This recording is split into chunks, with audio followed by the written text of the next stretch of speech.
Today I'm joined by Sophie Warwick, co-founder of The Thoughtful Co. Sophie, so good to have you here. How are you doing? Great. Yeah, thank you so much for having me today. My pleasure. Looking forward to our conversation. So, Sophie, can you share a little bit about your background and how you got into what you're doing today? Absolutely. So I had a bit of a non-linear career path, as many folks do. I started my career in structural engineering, and so I worked in consulting, designing high-rise residential buildings for just over 8 years. And what I found working in quite a male-dominated industry was there weren't a lot of opportunities to connect with other women, and sometimes I felt it impacted my career progression. So in 2018, I co-founded a nonprofit called Women in Consulting Engineering, or WCE Vancouver, which is a nonprofit community for building inclusion for women in the engineering space. And that was really the first step into the transition into what I do now. I just met so many incredible women doing amazing things in their careers, but not always advocating for themselves or negotiating for themselves at key points in their career. But on the other hand, I was also meeting a lot of the employers who were sponsoring some of the events, and they were desperate to recruit and retain those same individuals, but didn't always have the tools and resources in place to do so effectively. So I wanted to help both individuals show up powerfully and employers build more equitable and inclusive workplaces. So just over 4 years ago now, I met with my now business partner, Jillian Climby, who she had spent her career in executive compensation. And so seeing women sometimes not negotiating at key points in their career, also wanting to support employers on the pay equity side. And so she had recently left her previous role and wasn't sure what her next steps were, but was exploring the world of entrepreneurship. So when she left her role, I reached out and asked what she was up to. So we ended up going out for sushi and just chatting about all things gender equity in the workplace. And then we started a blog, and slowly that turned into the business that we have now at the Thoughtful Co., where we do three things. We, one, coach women in compensation negotiation. We, two, advise employers in building more equitable and inclusive workplaces. And then three, host workshops and speaking engagements for organizations across Canada, US, and the UK. What a great foundation, and what a synchronicity of events that helped bring you to where you are today. I just love how all that came together. So, if we look at your business today, where do you focus most of your energy on a day to day basis? Yeah, it does change somewhat day to day. I think a key word that we always brought back in our business was resilience, also pivoting. The world can change so much. I mean, look at us. We do diversity, equity, and inclusion consulting, which in many parts of the States right now is something that's really difficult to implement. And lots of folks still need that support, but are unable to, depending on what their jurisdiction is. So I think for us, really being able to focus on what the core of our delivery is. And really, we just want all folks to be able to be engaged and to show up powerfully as themselves at work. And so that hasn't changed.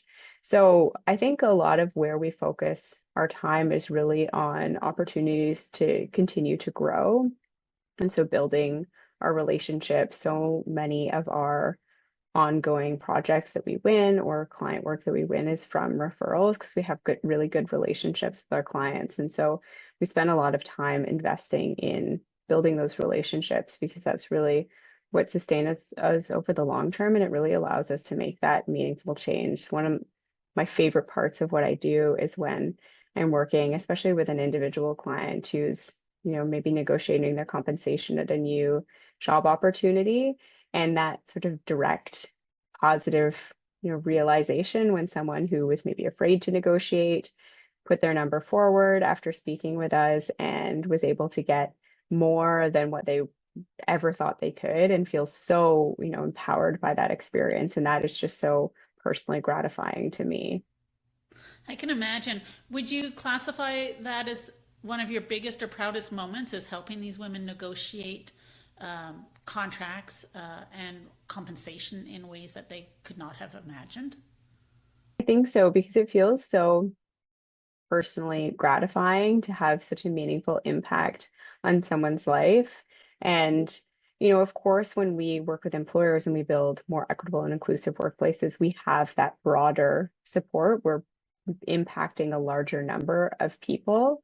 But sometimes we don't always get to connect with those individuals. We're just speaking with, the leadership or the HR teams that are implementing those policies. So it is such a personal win sometimes when you get that one-on-one experience and see how that can translate into someone, their own experience, what they can do with their life and their personal confidence. It just feels so empowering.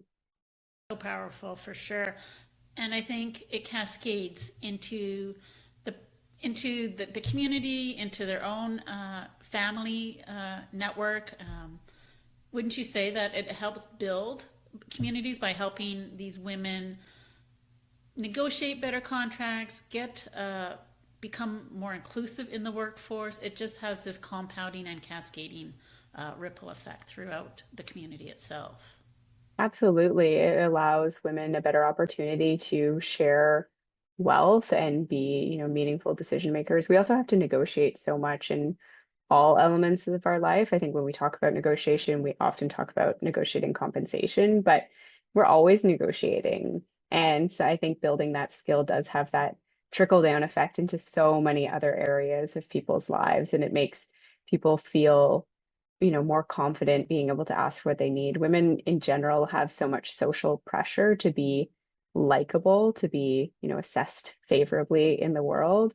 And when we're direct or assertive, which we often need to be when we're negotiating, we sometimes get feedback that we're being aggressive or being bossy, which is one of my least favorite words. And so it's so difficult sometimes for women to navigate these very conflicting expectations of how we're supposed to show up in the world. On one hand, I want to negotiate and ask for what I deserve, but on the other hand, I don't want to be disliked or be called bossy. A lot of conditioning and societal expectations that are conflicting, as you pointed out. There's a lot of noise out there. So to really understand your true worth, your value that you bring to the workplace, and to negotiate accordingly is a challenge for a lot of women, I believe. Absolutely. I think it's so there's a lot wrapped up in that and a lot of social pressure on women and how we are supposed to show up in spaces. So we have one of your biggest, proudest moments is like helping the women negotiate compensation packages, compensation packages that they would never have dreamed of earning. On the flip side, I think we all have those hard-earned lesson moments.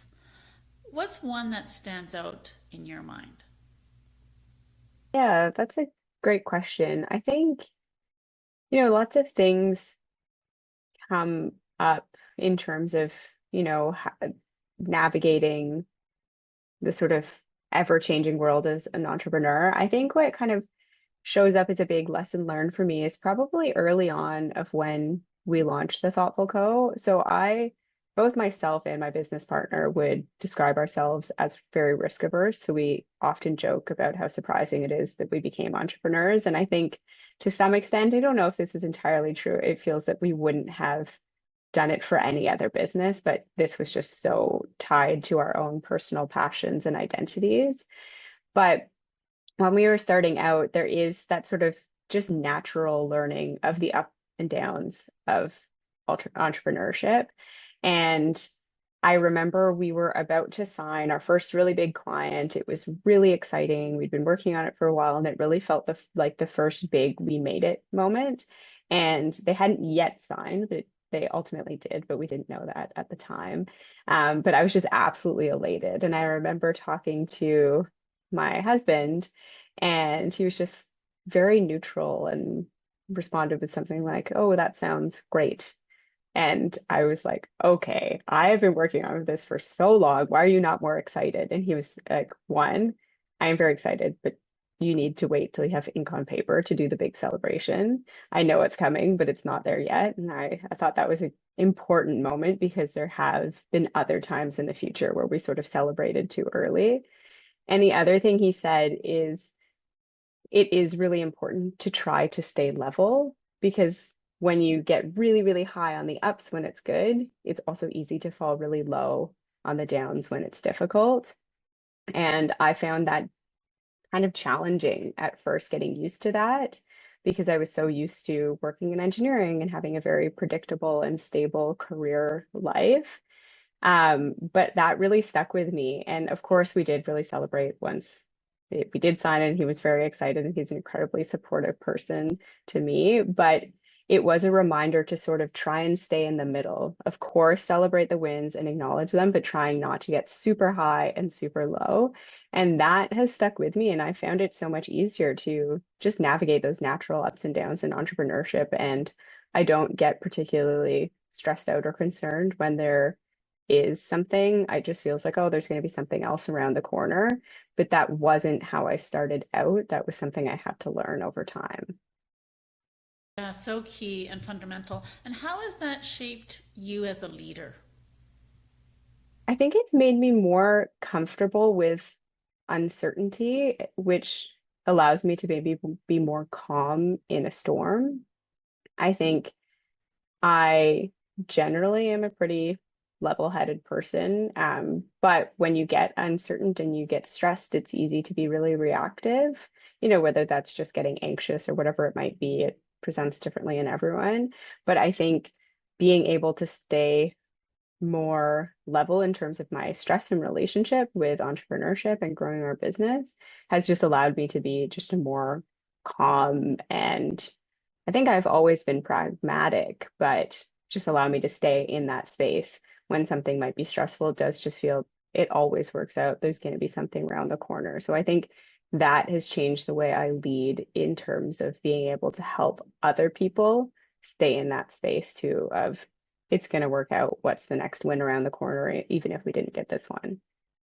Yeah, so true. And so important to be grounded and stable as a leader.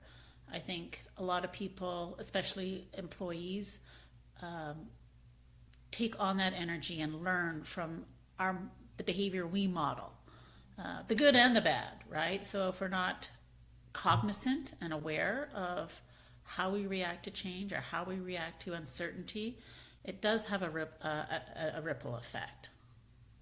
Absolutely. Like, I think authenticity and integrity is so important. So not necessarily feeling the need to sugarcoat something. You can still have honest conversations with your team members, but if you become really reactive and are really stressed out, you signal to everyone else in the room that they probably should be too. But if you can, be honest, explain the situation and stay calm and keep people being feeling forward looking and excited for the next opportunity, everyone starts to mirror that too and they feel calm. But yeah, we do tend to mirror the reactions of the people around us.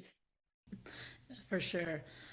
Looking back, what's one piece of advice you'd give yourself at an earlier stage in your journey? Oh, that's another good question. I think, yeah, this is sort of another learning moment for us. I think in some of our early, new, moments where we were launching a new project or a new initiative, we would get really excited about our own personal needs for that service or that product and not solicit enough feedback. And I think that was for a number of reasons. I think one, we're all biased. So you think, well, if I need this, everyone else needs it too. And then I think on the other side, there's probably a little bit of perfectionism that was falling into that as well, of I don't want to put anything out there until it's perfect. And then people can respond to it and then we can solicit feedback. But sometimes I found that we would take things a little bit too far, that we would spend too much time on something before we got enough feedback in order to iterate it. And I remember getting advice from someone a couple of years ago to, put things out when they're not quite ready and just get feedback. It doesn't have to go out to everyone, but always be collecting feedback in those early iterations and don't spend too much time on something before you have market tested it. And I can think of a few times that we launched things that just didn't land super well because we didn't get enough of that market testing in the early stages. And now we've really switched to the other side of putting things out at much earlier stages to solicit feedback, make sure we can kind of grow and shape it in a way that serves our clients and our market effectively. So I think that's one thing that I would do differently moving forward is sort of anything new that we're launching, whether it be a product or a service, just always making sure we're doing that market testing early and just continuing to iterate too. Yeah, so it sounds like progress over perfection with the. Exactly. Is there something that surprised or challenged your assumptions along the way? I think in some ways, almost I want to say surprised in some way is, when we work with a lot of the times that we work with employers on building more equitable and inclusive workplaces, we do tend to work with organizations in engineering, construction, and technology or more traditionally male-dominated environments. A lot of that is coming from our own personal backgrounds as well. And, in many ways, you can look at those industries, especially engineering and construction. And, we see just a very male dominated industry that really hasn't changed very much in about 20 to 30 years in terms of representation of women in the industry. And so it's easy to look at that and see an industry that's not changing. And I do, of course, think we still have a long way to go. But I think what sometimes surprised me is how excited some of these business leaders are on moving and making more positive change, investing in these initiatives, even in light of some of the recent changes in diversity, equity, and inclusion in the US, for example.